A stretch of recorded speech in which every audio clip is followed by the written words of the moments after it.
I'm Nika Tchikhinachvili. I fight at middleweight, 84 kilograms, from Team Jager, Den Haag.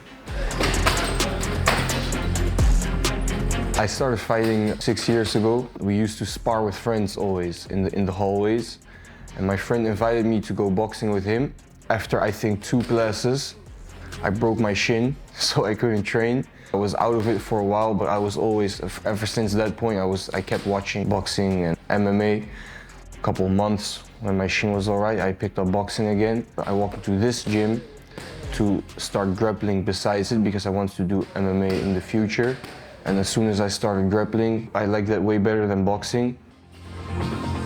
I wasn't the best student, so to say, at that time. I was a smart kid, but I was very lazy, rebellious against the teachers.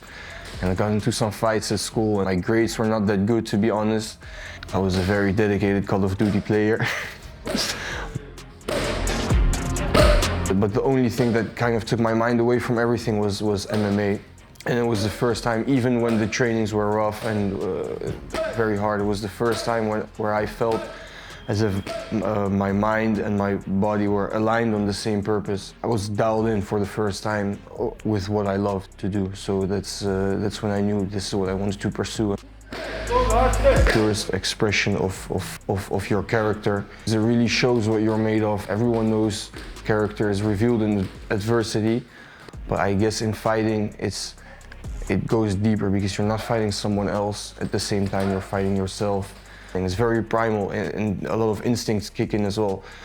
The fact that there's a referee there to help you and to protect you, it just means that if he wasn't there, if this was 1,000 years ago, it would have ended differently. So it feels good when you win. There's no place where I don't feel dangerous, because when I look at my opponent's reactions, when I touch them, I see that they're hurt and they don't want to stand. That the only fight that I go to a decision is with a broken jaw made me realize that there's nothing really where I'm not dangerous.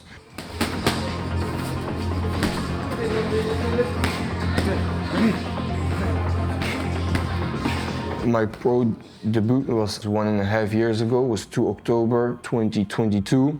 I wanted to fight an amateur a little bit more to gain experience, but nobody wanted to fight me an amateur anymore.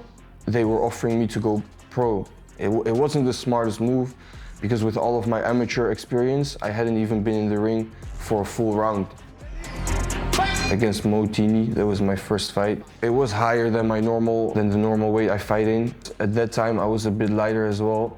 Going into that fight, I didn't feel any different than my other fights because we trained really hard and we prepared for long rounds. We prepared for 5x5. And then the fight starts and I try to throw a high kick, but he catches me in the middle of a high kick and with a left hook.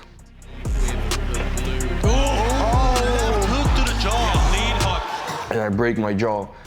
And I fall down because I'm out of balance. I hop right back up and he's onto me and I feel my jaw hanging. I feel it's broken. So I bite some time, I make some distance.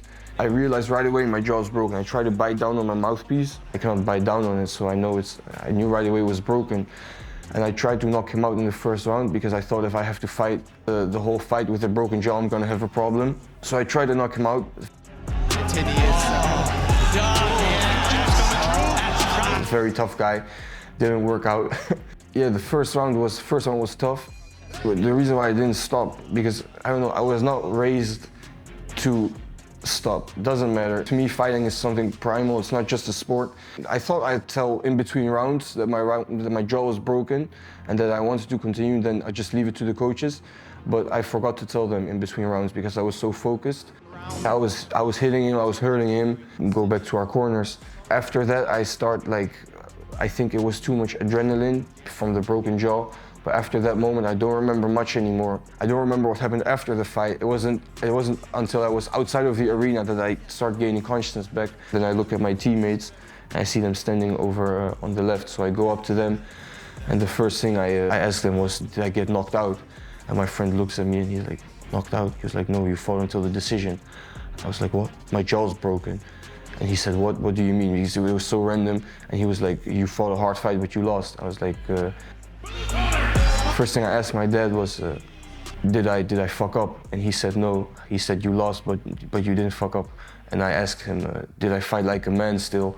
A couple months later, he said that moved him, because the most important thing for him raising me was for me to become a man eventually. And the first thing that I thought of when I lost my fight was if I still kept my frame as a man. That meant a lot to me, he told me, and I didn't know it did. To me, I just didn't want to go out as a bitch. My next opponent, Guilherme Assis. I try not to underestimate him, and I try not to overestimate him. I just look at his performance and I look how he fights, what he does, what he likes, what he doesn't. Yeah, I train for myself. I don't prepare for an opponent. I'm pretty sure I'll get the finish again. What I'm gonna bring this time is no different than all the other fights. I'm gonna bring fireworks, so they can expect to get what they pay for. That's all I have to say. I'm LFL fighter Nika Tchikhinachvili. Watch me fight live in Amsterdam, February 18th, only on Viaplay.